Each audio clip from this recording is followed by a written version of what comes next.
সারা দেশে বাংলাদেশ সেনাবাহিনীকে বিশেষ নির্বাহী ম্যাজিস্ট্রেটের ক্ষমতা দিয়েছে সরকার। সেনাবাহিনীর কমিশনপ্রাপ্ত কর্মকর্তাদের এই ক্ষমতা দেওয়া হয়েছে।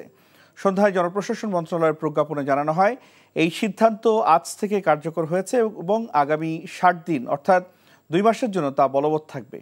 কোটা সংস্কার আন্দোলন ঘিরে ঢাকাসহ সারা দেশে সংঘর্ষ ছড়িয়ে পড়লে গত 19 জুলাই দিবাগত রাতে সারা দেশে সেনাবাহিনী মোতায়েন ও কারফিউ জারি করেছিল তৎকালীন সরকার। এরপর ছাত্র জনতার অভ্যুত্থানে 5 আগস্ট আওয়ামী লীগ সরকারের পতন হয়। এরপর নোবেল বিজয়ী অর্থনীতিবিদ ডক্টর মোহাম্মদ ইউনূসের নেতৃত্বে অন্তর্বর্তী সরকার গঠিত হয়।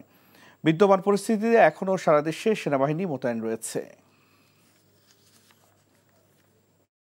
এনজিওর কিস্তি প্রথমবার বিকাশ পেমেন্ট করলেই 20 টাকা ইনস্ট্যান্ট ক্যাশব্যাক।